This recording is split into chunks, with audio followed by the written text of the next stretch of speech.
ಹಬ್ಬ ಬರ್ತಾ ಇದೆ ಅಂದರೆ ಸಾಕು, ಒಂದು ಕೆಲಸದ ಜಾಗದಲ್ಲಿ 10 ಕೆಲಸ ಬಂದ್ಬಿಡುತ್ತೆ. ಎಷ್ಟೇ ಕ್ಲೀನಾಗಿದ್ರೂ ಮತ್ತೆ ಅದನ್ನೆಲ್ಲ ರಿಮೂವ್ ಮಾಡಿ, ವಾಶ್ ಮಾಡಿ, ಮತ್ತೆ ಕ್ಲೀನ್ ಮಾಡೋದೇ ಒಂದು ದೊಡ್ಡ ಕೆಲಸ. ಇಲ್ಲಿ ಇವತ್ತು ಗರಾಜ್ ಕ್ಲೀನಿಂಗ್ಗೆ ಹಸ್ಬೆಂಡ್ ಮತ್ತು ನನ್ನ ದೊಡ್ಡ ಮಗಳು ಹೆಲ್ಪ್ ಮಾಡ್ತಾ ಇದ್ದಾರೆ. ಹಾಗೆ ನನ್ನ ಕೆಲಸ ಬಂದು ಮನೆಯಲ್ಲಿರೋ ಬಾತ್ರೂಮ್ಗಳೆಲ್ಲ ವಾಶ್ ಮಾಡೋದು. ಇಲ್ಲಿ ಬಾತ್ರೂಮ್ ಎಲ್ಲ ವಾಶ್ ಮಾಡಬೇಕಂತ ಅಂದರೆ ಒಂದು ದೊಡ್ಡ ರೂಮ್ ಕ್ಲೀನ್ ಮಾಡಿದಷ್ಟು ಕಷ್ಟ ಇರುತ್ತೆ, ಅಷ್ಟು ಈಸಿ ಅಂತೂ ಅಲ್ಲ. ಸ್ಟ್ಯಾಂಡಿಂಗ್ ಶವರ್ ಆಗಿರ್ಬೋದು, ವಾಶ್ ಬೇಸಿನ್ಗಳಾಗಿರ್ಬೋದು, ಮತ್ತು ಬಾತ್ ಟಬ್ಗಳಾಗಿರ್ಬೋದು. ಹಾಗೆ ಮೇನ್ ಏನಂದರೆ ಕಮೋಡ್ ಕ್ಲೀನಿಂಗ್ ನಮಗೆ ಇಂಡಿಯಾದಲ್ಲಿ ಎಷ್ಟು ಈಸಿ ಆಗಿರುತ್ತಲ್ವ ವಾಶ್ ಮಾಡೋದಕ್ಕೆ, ಇಲ್ಲ ಅಷ್ಟು ಈಸಿ ಇಲ್ಲ. ಯಾಕಂದ್ರೆ ಫ್ಲೋರ್ ಡ್ರೈನ್ ಇರೋದಿಲ್ಲ, ನೀರು ಹಾಕಿದ್ರೆ ಹೋಗಲ್ಲ. ಇಂಡಿಯಾದಲ್ಲಿ ಟಾಯ್ಲೆಟ್ ಕ್ಲೀನಿಂಗ್ ಸಿಗೋ ತರ ಹಾರ್ಪಿಕ್ ಆಗಿರ್ಬೋದು, ಡೊಮೆಕ್ಸ್ ಆಗಿರ್ಬೋದು, ಅದೇ ತರ ಟಾಯ್ಲೆಟ್ ಬೌಲ್ ಕ್ಲೀನರ್ ಎಲ್ಲ ಸಿಗುತ್ತೆ.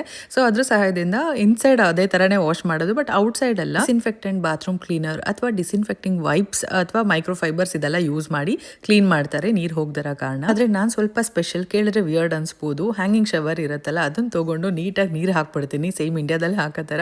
ಅದಾದ್ಮೇಲೆ ನೀಟಾಗಿ ವೈಪ್ ಮಾಡ್ತೀನಿ. ಸ್ವಲ್ಪ ಕಷ್ಟನೇ, ಆದ್ರೆ ಆ ಥರ ಮಾಡಿದ್ರೆ ಸ್ವಲ್ಪ ಕ್ಲೀನ್ ಅನ್ನೋ ಒಂದು ಫೀಲಿಂಗು.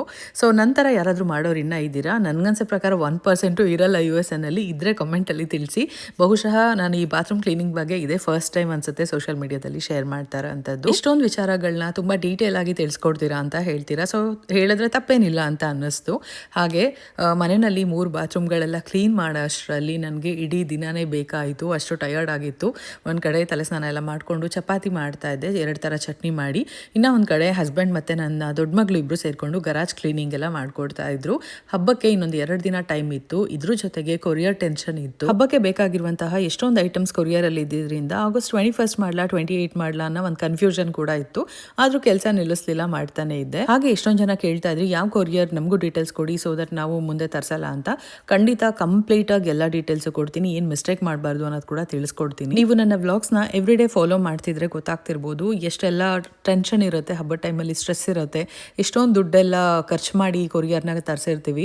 ಬರೀ ಕೊರಿಯರ್ಗೆ 60,000 70,000 ಕೊಡೋದಲ್ಲ, ಅದಕ್ಕೂ ನಾವು ಎಷ್ಟೆಲ್ಲ ಐಟಮ್ಸ್ನ, ಎಷ್ಟು ಎಕ್ಸ್ಪೆನ್ಸಿವ್ ಐಟಮ್ಸ್ನ ಹ್ಯಾಂಡ್ ಪಿಕ್ ಮಾಡಿರ್ತೀವಿ ಪ್ರತಿಯೊಂದು ಸ್ಟೋರ್ಗೆ ಹೋಗಿ. ಸೊ ನನಗೋಸ್ಕರ ಎಷ್ಟು ಜನ ಅಲ್ಲಿ ಇಂಡಿಯಾದಲ್ಲಿ ಕಷ್ಟಪಟ್ಟಿರ್ತಾರೆ. ಸೊ ಇದೆಲ್ಲ ಮ್ಯಾಟರ್ ಆಗುತ್ತೆ. ನನ್ನ ಬೆಸ್ಟ್ ಫ್ರೆಂಡ್ಸ್ ಇಷ್ಟೆಲ್ಲ ಶಾಪ್ ಮಾಡಿ ನನಗೋಸ್ಕರ ಕಳಿಸ್ಕೊಟ್ಟಿದ್ದು. ನನ್ನ ಬರ್ತ್ಡೇಗೋಸ್ಕರ ನಾನು ಅವ್ರು ಕಳಿಸಿದ ಬಟ್ಟೆ ಹಾಕೋಬೇಕಂತ ಅವ್ರ ಇಷ್ಟ ಆಗಿತ್ತು, ಆದರೆ ಅದು ನೆರವೇರಲೇ ಇಲ್ಲ. ಅದು ಒಂದು ಕಡೆ ಬೇಜಾರಾಗಿತ್ತು. ಸೊ ಖಂಡಿತ ತಿಳಿಸ್ಕೊಡ್ತೀನಿ. ಸೊ ಇವತ್ತಿನ ವ್ಲಾಗ್ ನೋಡ್ತಾ ಇರ್ಬೋದು. ನಾವು ಈ ಒಂದು ವ್ಯಾಕ್ಯೂಮ್ ಕ್ಲೀನರ್ನ US-ಗೆ ಬಂದಾಗ ತೊಗೊಂಡಿದ್ದು. ತುಂಬಾ ಯೂಸ್ ಮಾಡಿದ್ವಿ, ಆದರೆ ಈ ಒಂದು ವರ್ಷದಿಂದ ಬೇರೆ ತೊಗೊಂಡಿರೋದ್ರಿಂದ ಇದನ್ನು ಜಸ್ಟ್ ಗರಾಜಲ್ಲಿ ಇಟ್ಬಿಟ್ಟಿದ್ವಿ. ಇನ್ನೇನು ಯೂಸ್ ಇಲ್ಲ ಅನ್ನೋದಕ್ಕೋಸ್ಕರ ಟ್ರ್ಯಾಶ್ ಹತ್ರ ಇಡ್ತಾ ಇದ್ವಿ. ಬೆಳಗ್ಗೆ ಬಂದು ಯಾರು ತೊಗೊಂಡು ಹೋಗ್ತಾರೆ. ನಮಗೆ ಪ್ರತಿ ಬುಧವಾರ ಬಂದು ಕಸ ತೊಗೊಂಡು ಹೋಗ್ತಾರೆ. ಸೊ ಬೆಳಗ್ಗೆನೆ, ಅಂದರೆ ಈ ಟ್ರ್ಯಾಶ್ ಡೇ ಏನಿರುತ್ತೆ ಅವತ್ತು ಒಂದು ಟ್ರಕ್ ಬರುತ್ತೆ. ಯಾವುದೆಲ್ಲ ವಸ್ತುಗಳು ಯೂಸ್ಫುಲ್ ಇರುತ್ತೆ ಅದನ್ನು ತೊಗೊಂಡು ಹೋಗ್ತಾರೆ, ಎಲ್ಲ ಕಡೆ ಚೆಕ್ ಮಾಡಿಕೊಂಡು. ಇಲ್ಲ ಅಂತ ಅಂದರೆ ಅದು ಕಸಕ್ಕೆ ಹೋಗುತ್ತೆ. ಸೊ ನೋಡಿದ್ರಿ ಅಲ್ಲ ಫ್ರೆಂಡ್ಸ್, ಇದಾಗಿತ್ತು ಇವತ್ತಿನ mini vlog. Thank you for watching.